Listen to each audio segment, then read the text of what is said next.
Hey guys, it's Angel and welcome back to the channel. Today we're taking a look, I should say, at the latest aircraft from Parallel 42, the first aircraft in fact, the Kitfox, or more specifically in this version, the Freedom Fox, made famous by the YouTuber Trent Palmer. Now, this aircraft has had a lot of anticipation from the Bush community because of its iconic nature in that regard, but the Kitfox itself is a side-by-side two-seat high-wing, single-engine kit plane, manufactured by Dan Denny and his company Denny Aircraft. It's a weird name actually, in Boise, Idaho. Now, it's amateur built and it's not type certified. 4,500 kits have been actually delivered to 42 separate countries. You can even fold the wings on this thing. Now, I'm not going to talk about engine specs because this could be fitted with so many things. This one has a Rotax 912, I believe, in it, which is what, or 915, I should say, which is what Trent Palmer has in his version, the Freedom Fox. Oh, thank you for the post-it note. I literally just updated this. Go away. That's a nice feature, though, already. So, let's take a look outside at this plane. Now, as we mentioned, this is the Freedom Fox, Trent's aircraft. And as you can see, we have big tyres. What does this cost? Now, this costs 42 Australian, or slightly more, depending, 29 US dollars, about 26 euros, 22 pounds.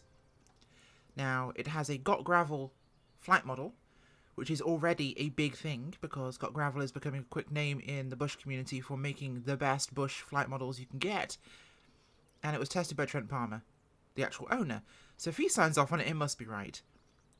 Now, we have, of course, this aircraft, and we also have the Fox 2, which is a stock, shall we say, Kitfox. However, as you see here, in the app, you have the ability to control many things. Whether you have Trent Palmer in the Freedom Fox, whether you have various other options including additional liveries, or engine mods and performance upgrades for the Fox 2, which is more of considered a your kit plane aircraft, which is a really nice feature that we have this ability to have an aircraft that is distinctly ours. Now, all the modelling on this thing, as you see as we go into the real detail, is really well done. I really like the level of detail there. Not like I'm going to look at the brakes very often, but it is quite nice. And those tyres are meaty. But look a bit pumped up, actually. That's my one thing. They look a little pumped up compared to what they'd be a little flatter on the bottom. But I also love that fox with the teddy bear there. That's cool. Overall, looks nice. Let's take a look inside more specifically, shall we? Now, I'm using my hat switch for the moment until we start flying because I want to actually look around the aircraft. So we have camping gear in here, which you can actually set up and click that button. And it will set your tent up there, outside the plane. So you can actually have a tent and go camping, which is a cool feature, but not sure how relevant it is. It's fun. I like it, actually. It's these little ground candy items, I think, that polish off an aircraft. Now, let's go back inside. And before I say, oh look, there's one set up over there. Or that's just a random tent, I don't know. Could be just one of... This is an airport by Photos by Kev. This is Cheap Island. Now, Photos by Kev actually includes the desert strip that's included in this package as well. So not only do you get two aircraft, Trent's aircraft and the customizable one, you get Kev's scenery and you get the mod manager, which already has about 8-9 liveries on it already. So, in terms of the aircraft, simple interior here. But compared to the Kitfox we've already had, which soured a lot of people's tastes, I hate to say it, but that one was terrible. This one actually feels like an aircraft. Now we click on the notepad, and we have... Oh, okay, the credits. There you go. We got credits. Now, there's a short guide, shall we say, on how to fly it, but there's no actual manual, per se. So we are working this out somewhat together. So let's put our fuel on. Let's make sure I click at anything else that's actually clickable. That's the one wheel, which you can have on the wing there. Nice. That is our engine cover, which we can take off here. And have a look at the pretty engine. So those are kind of nice features. More of those candy things that I think make an aircraft much more enjoyable to actually have in the sim. There we go. Put the cover back on. Always useful to fly with the engine cover on. Now... let's get ourselves started up and going here. Now, fuel is on. That's our trim. Parking brake is set. So I believe it is batteries on. Pumps on. Let's turn on my head. There we go. Much better. And where's my start power? It should be around here somewhere. Oh, it's right there. I'm an idiot. Lane A and Lane B electricals. Now this does actually have a realistic electrical system with fault overload simulation, which is kind of cool. We have dual Garmin G3X units for this aircraft as well, as you can see here. And the suspension animations are all custom, the tyres are custom. Wig-wag lights on the wings, also custom. So we'll see how this actually plays out, but let's take a look at her in the air. First I need to reset my head. Now I'm finding the kind of flight position's a little bit zoomed in here, so I'm just going to adjust myself slightly in the aircraft. Okay. Parking brakes off. Fuel pump off. Okay, let's take ourselves down here. Now, of course, this is one of those things, it's a small thing for simmers, but I think it's very important. Where's my door handle? There it is. The doors do open. Now, more concerningly, I don't hear a difference with the doors open. That's, I should say, slightly more worrying, actually, in this regard. I don't actually hear any sort of sound difference, but we'll try that again in the air. Okay, we should be good here. So I'm going to set flaps notch 1. Turn her around. And get ourselves out of Cheat Island for a quick test flight here. This is just a quick run around to see what the plane will do. And this is a bit of a curved runway, so we're in for a bit of an adventure here. Okay, speed's coming up nicely. And she lifts off the ground with no concerns, even slightly, at all. Good power. Now it does describe a little bit of left pedal to counteract the right turning tendencies of the engine, but I didn't notice anything at all. It was placid on takeoff. No concerns regarding it wanting to dive off in a certain direction for you. Let's try those doors again, shall we? No sound difference. Okay, so that's a slight thing, but there's no sound when you open the windows, which is something that I'd honestly expect at this point of the sim. My head is so high up, my god. Could be the head tracking screwing around with me, which is entirely possible. So this is default position here. Yeah, we're a little high up, but it's not. Oh my gee. Okay, you can go away. Let's turn that off. Looks like I'm running back to the hat switch for a second. I think it's because the lights are in my office and my mic's in front of my computer. I don't know why that did that, but I'd rather not watch myself get exploded in a review. It's likely something I did. We're going to roll it around here, follow the river, and we're going to come back and land on the secondary strip here at Cheat Island and see just how she performs. So I'm going to dive her down now. Yes, it's saying pull up. I'm well aware of what you're doing, aeroplane. I don't want to pull up. Funny that. Trying to lose airspeed here. And it will sink pretty nicely. So the river's down below us here. And I do like the dual G3X. It's a nice setup. It's less ridiculous than the G1000 size in a plane this small. But it's certainly a useful feature. And we have an autopilot in here as well, which is a cool feature. Simplistic aircraft, but we actually do have... Oh, I should have had start power on, by the way, which is there. I forgot that from reading the manual briefly. Start power. We need that sort of thing. So that would be a feature to turn on. Okay.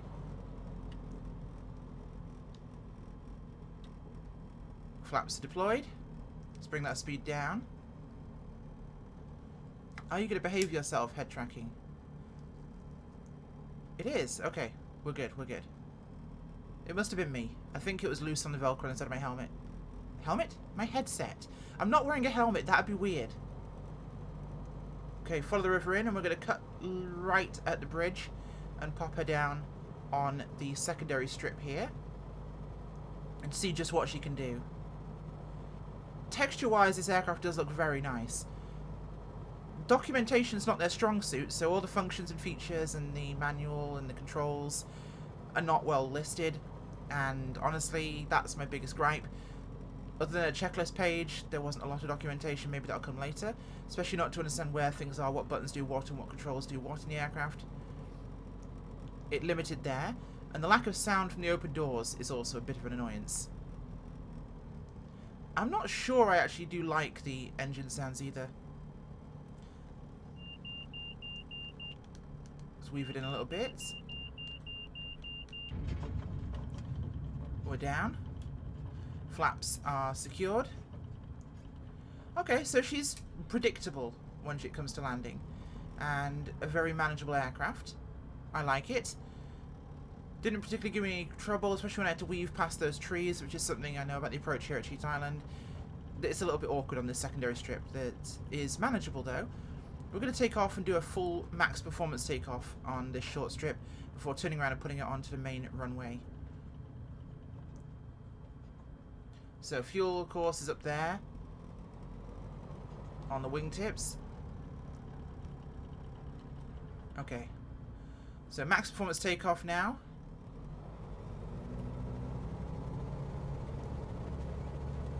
One and two and flaps and up.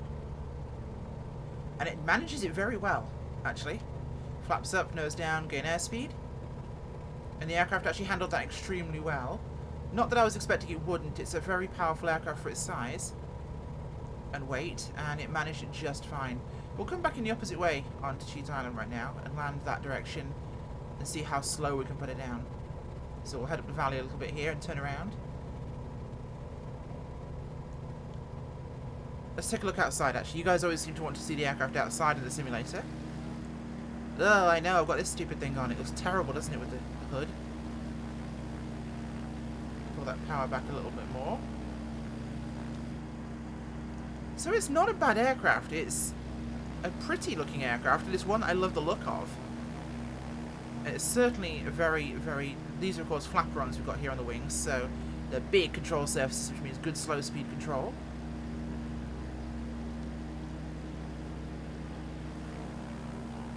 Engine sounds okay, but it's not enthralling me. Maybe that's me. Maybe that's just my particular taste, but it does not enthrall me. So let's turn around here, we'll put her back down at Cheat Island, and we'll have our final thoughts. So drop the power back. I am impressed, though, that an aircraft this size has an autopilot. I don't recall Trent's having one, but I may be wrong. If it does, that's impressive for a plane this small to have an autopilot, but it's useful for him and his cross-country trips he takes, of course, so maybe it does. Might not be impossible. Okay, there's our strip up ahead. So power back. Let's lose some airspeed here. Put the flaps in. Power on. Just to control our rate of descent.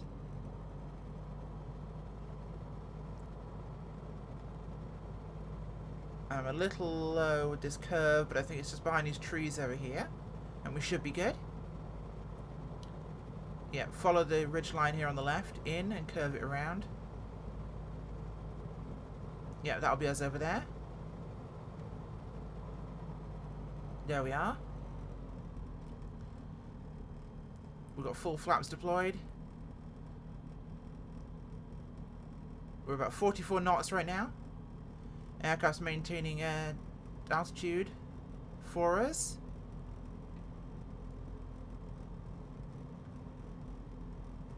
.40 knots over the tree line. Coming down with some stall horn here, seeing how she'll behave. Little power to round out. Whoop. Clunker there, but I'm trying to test the limits with it, see what it will do in terms of its behaviour. Okay, so it needs a bit more power a little bit later in the round out to actually really bite properly. I think I wanted to give it power when I'd give the Husky power.